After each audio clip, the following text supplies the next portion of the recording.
Every episode, a new voice, a new vision. Welcome to Nazariya the Vision. अच्छा, ये गाना आखिर में कोई जो इमोशनल वैल्यू रखता है आपके लिए, और क्यों रखता है? मैं सच बताऊं तो मुझे इमोशनल गाने ही ज़्यादा पसंद हैं क्योंकि आइए सुनते हैं कुछ ऐसी बातें जो सिर्फ कानों से नहीं दिल से महसूस होती है। मैं थोड़ी इमोशनल हूँ भी जी।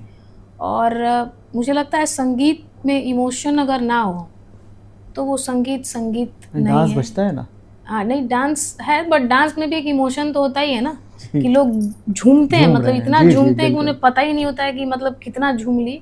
और जब झूमते झूमते जब एक जगह बैठते हैं तो पता चलता है कि मीन्स इतनी थकान हो गई या इधर हाथ में इतना डांस कर लिया, तो वो भी एक इमोशन ही है। डांस भी एक इमोशन है, बिना इमोशन के आप डांस भी नहीं कर सकते। बिल्कुल। तो कौन सा सॉन्ग आपका इमोशनल वैल्यू बहुत ज़्यादा रखता है? कई सारे गाने हैं और बेसिकली मैंने जैसा बताया कि हर तरह के जो एक इमोशनल जिस गाने से कुछ मुझे सीखने को मिले, और मेरा ऐसा है कि मैं जिस समय जिस मूड में रहती हूँ उस समय मुझे उस तरह का ही गाना सुनना पसंद होता है जी। तो ऐसा है मेरा सॉन्ग सिलेक्शन का जो लाइक पर्सनल लेवल पे। बट इन प्रोफेशनल जैसा होता है वैसा तो गाना पड़ता है, मूड चाहे आपका जैसा भी हो। बट इन पर्सनल अगर मैं बहुत खुश हूँ तो मैं हैप्पी गाना सुनना पसंद करती हूँ। या मैं ज़्यादातर मुझे लगता है कि भक्ति गाने बहुत ज़्यादा सुनती हूँ, शिव जी के, चूँकि मैं बहुत मानती हूँ माता रानी शिव जी को। अभी रिसेंटली हमने शिव कैलाशों के वासी हिमाचली जो फोक है जी, उसको हमने अभी उसका वीडियो, उसमें मैंने वीडियो फीचर भी मैं हुई और कमाल का गीत है वो भी, और लोगों को बहुत पसंद आया। और राम जी के कई गाने हैं जो कि राम जी से याद है, राम आएंगे जो सॉन्ग काफ़ी पॉपुलर है, उसको मैंने भी गाया था और ये भी काफ़ी पॉपुलर हुआ। अब आदरणीय नरेंद्र मोदी जी से कहना चाहूँगी कि राम आएंगे जो मैंने गाया था एक बार आप ज़रूर सुनिए। मेरी झोपड़ी के भाग आज खुल जाएंगे, राम आएंगे। मेरी झोपड़ी के भाग आज खुल जाएंगे, राम आएंगे। राम आएंगे, आएंगे, राम आएंगे। राम आएंगे, आएंगे, राम आएंगे। मेरी झोपड़ी के भाग आज खुल जाएंगे, राम आएंगे। मेरी झोपड़ी के भाग आज खुल जाएंगे, राम आएंगे। एज एन आर्टिस्ट मुझे ऐसा लगता है कि आजकल चूँकि मैं जो देख रही हूँ जो दौर है वहाँ पे आप कितने भी अच्छे कलाकार हों, कितने भी अच्छे आप एंकर हों, कितने भी अच्छे आप राइटर हों, एक्टर हों, बट आजकल मैं देखती हूँ कि पहले से नहीं बट अभी जो चीज़ें आप कि अगर आपकी पहुँच पहचान है तो चाहे आपको कुछ नहीं भी आता हो फिर भी आप शेयर हो जाते हैं हर जगह। बिल्कुल। लेकिन अगर आपकी कोई पहुँच पहचान नहीं और लाख आप अच्छे एक्टर हों, सिंगर हों, बहुत मेहनत करनी पड़ती है। मेहनत फिर जैसे मैं यहाँ तक पहुँची हूँ, मतलब ऐसा नहीं है कि नहीं पहुँचूंगी, यहाँ तक है तो वो तो पब्लिक ने पहुँचा, जनता ने पहुँचा। हमारे जो श्रोता हैं उन्होंने मेरे गाने सुने, मुझे आशीर्वाद दिया और हमेशा देते हैं और आगे भी देते रहेंगे। बट एक चीज़ जहाँ मुझे पर्सनली कभी कभी ऐसा खटकता है, मैं आपके पॉडकास्ट के माध्यम से गवर्नमेंट को भी ये बोलना चाहूँगी, चाहे सेंट्रल हो या स्टेट गवर्नमेंट, की आपके यहाँ के जो आर्टिस्ट हैं, चाहे बिहार, मैं बिहार की रहने वाली हूँ, मैंने इतना काम किया है आज से नहीं, शुरू से, मतलब मेरी शुरुआत ही फोक और कमर्शियल दोनों को बैलेंस करते हुए हुआ है। तो अब चूँकि क्या है कि मेरे परिवार में या मेरे इर्द गिर्द ऐसा नहीं है कि हैं लोग, मतलब अगर मतलब कोई कहे कि भाई यहाँ पर पहुँचे तो, लेकिन मुझे वैसा नहीं चाहिए। मुझे लगता है कि अगर आपको जेन्युइन अवार्ड मिलता है बिना किसी सोर्स सिफारिश के, तो वो अवार्ड मेरे लिए ज़्यादा मायने रखता है। और मुझे लगता है कि ऐसा जो अवार्ड है वो जनता मुझे हमेशा देती है, मेरे जो श्रोता हैं जी। तो लेकिन अगर आप सोर्स सिफारिश करके कोई अगर आपको सम्मान मिल भी जाता है तो मुझे नहीं लगता कि उसका कोई लेने वाले को भी वो मज़ा नहीं आएगा जी आपको। बिल्कुल। और कैमरे के सामने एक वाकया मेरे लाइफ में ऐसा हुआ है जो मुझे नहीं कहना चाहिए, मैं इनडायरेक्टली ये बस बताना चाहती हूँ कि एक बार मेरे साथ ऐसा हुआ कि मैं किसी क्लास में पढ़ रही थी। उस टाइम पे मुझे हमारे यहाँ के एक मंत्री जी थे जिन्होंने कहा कि मैं आपको इस क्लास में टॉप करवा देता हूँ। तो मैंने कहा कि नहीं, मैं अपने टैलेंट से चाहे फेल भी हो जाऊँ तो चलेगा, और ईश्वर के आशीर्वाद से मेरा बहुत अच्छा रिजल्ट आया। तो मैं ये बताना चाहती हूँ कि चूँकि मेरे वैसा संस्कार नहीं है कि हम यहाँ पे सिफारिश लगवा लें, अरे आपके यहाँ तो फलाना आईएएस है, फलाने मंत्री जी, आप उनसे कह, तो ये हमारा, अगर आप कहेंगे भी ना तो भी हमसे वो सम्मान लिया ही नहीं जाएगा। तो मुझे लगता है कि जो मोदी जी हैं, जो उन तक मुझे नहीं पता है कि कौन पहुंचाता है, किसके गाने हो या कोई एक्टर हो, मैं हर क्षेत्र की बात करूँ, चाहे कोई नहीं, डिपार्टमेंट होता है ना, हर डिपार्टमेंट की, तो एचआरडी डिपार्टमेंट होता है, वही है रेलेवेंट उसके लिए। तो उन लोगों को ये मुझे लगता है कि जो उनके जो नीचे जो लोग काम करते हैं, क्योंकि मोदी जी तो अब हर क्षेत्र में घूम के ये तो नहीं देखेंगे कि भाई कौन सा हीरो अच्छा काम किया, कौन सा सिंगर अच्छा गाया, कौन सा पॉडकास्ट वाला कोई अच्छा, ना कोई बताएगा ही जी बिल्कुल, ऑब्वियसली। तो उन तक जो लोग पहुंचाने वाले हैं, मैं उनसे यही कहूँगी कि भाई आप जेन्युइन आर्टिस्ट को भी पहुंचाइए। मतलब एक लॉबी सिस्टम जो अभी हो गया पूरे देश में, और इंडस्ट्री में भी एक लॉबी सिस्टम बहुत है कि मैंने अगर आपकी बात नहीं मानी तो फिर मेरा लाख में अच्छा काम करूं, आप मेरे काम को दबा देंगे। मैंने अगर आपकी बात नहीं मानी तो आप कोई आपके यहाँ अवार्ड फंक्शन हो रहा है या कोई सॉन्ग ही हो रहा है, कोई फिल्म हो रही है, तो उसमें मुझे काम नहीं मिलेगा। तो ये सब चीज़ें जो है मैं बहुत टाइम से देख रही हूँ। मैंने कभी कुछ कहा नहीं इस पर, लेकिन अब मुझे लगता है कि ज़्यादा अन्याय सहना भी एक पाप होता है, ऐसा अन्याय को बढ़ावा देना होता है। जी बिल्कुल।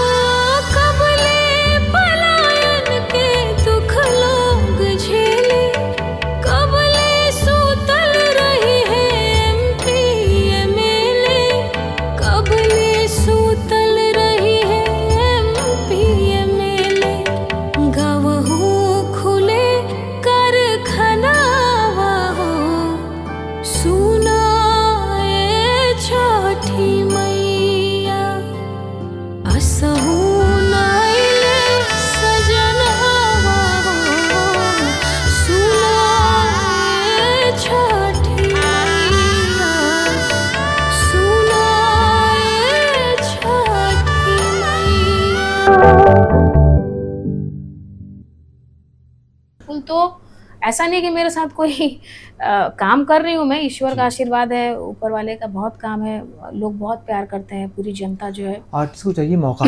लेकिन मुझे एक चीज़ का बुरा लगता है कि जहाँ पर मतलब जितना मैंने काम किया है अब तक, जितने कम रिसोर्सेज में है, क्योंकि एक होता है कि सारी चीज़ें अवेलेबल हैं, आपको बस बैठ के गाना है, बट मुझे तो बोलते हैं ना कि खाना बनाने से मेरा तो मतलब मुझे क्या है, खाना बनाने के पहले मुझे बाजार से सब्जी भी खरीदनी है, और सब्जी खरीद के लाके घर में उसको काटना भी है, फिर चूल्हे पे चढ़ाना, फिर पकाना है, फिर खाना है जी। बट यहाँ पे सोचना भी कौन सी सब्जी लानी है। जी बिल्कुल, कौन सी सब्जी लानी है जी। तो मैं बस यही बोलना चाहती हूँ कि सरकार जो है या हमारा स्टेट गवर्नमेंट है, वो भी थोड़ा सा एक जेन्युइनिटी जो डिपार्टमेंट है उसको सही तरीके से टैलेंट सर्च करना चाहिए, और आर्टिस्ट को सिर्फ मौका चाहिए। अच्छा बिल्कुल। और अगर मौके बिल्कुल नहीं मिलेंगे तो बहुत मेहनत करके भी आप इस मकाम पर आई हैं, तो बहुत कम मेहनत करके लोग इस मकाम पे आ जाते हैं अगर मौके अच्छे मिल जाते हैं, लेकिन सस्टेन वो नहीं कर सकते।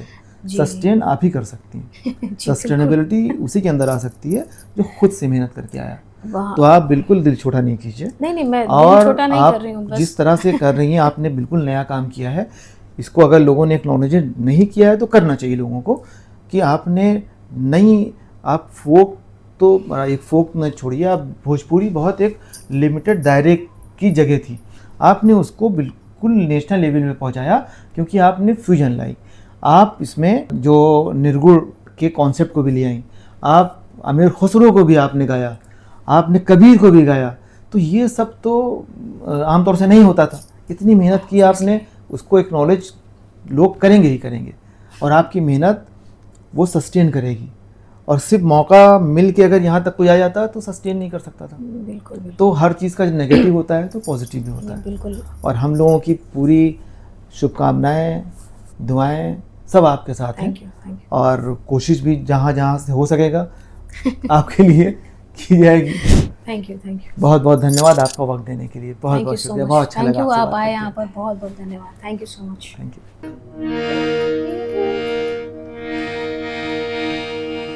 थी खून से लथपथ काया, फिर भी बंदूक उठा के 10-10 को एक ने मारा, फिर गिर गए होश गंवा के। जब अंत समय आया तो, जब अंत समय आया तो कह गए कि अब चलते हैं। जब अंत समय आया तो कह गए कि अब मरते हैं। खुश रहना देश के प्यारों,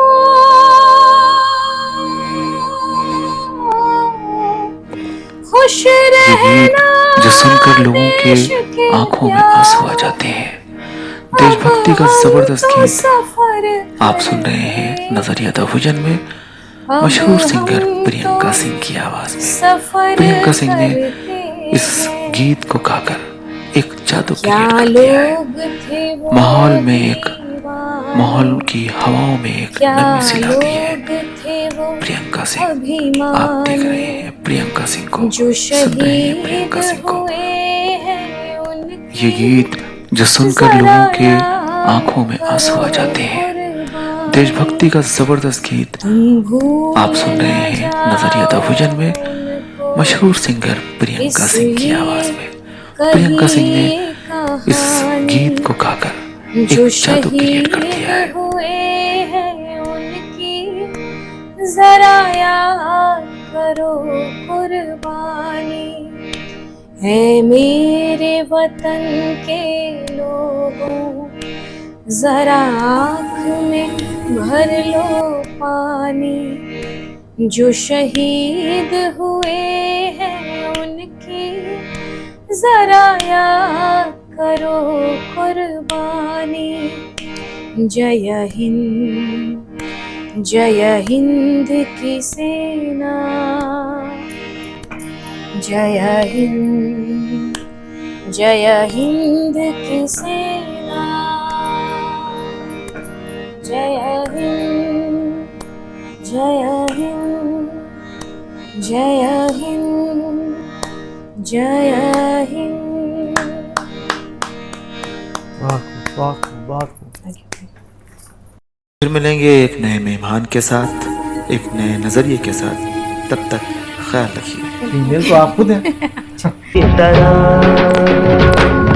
कुछ आवाजें होती हैं जो सिर्फ कानों तक नहीं जाती और रूह के अंदर तक जाती हैं। आज हम मिल रहे हैं एक ऐसी ही आवाज से जिसमें भक्ति का दम भी है और जज्बात के रंग भी।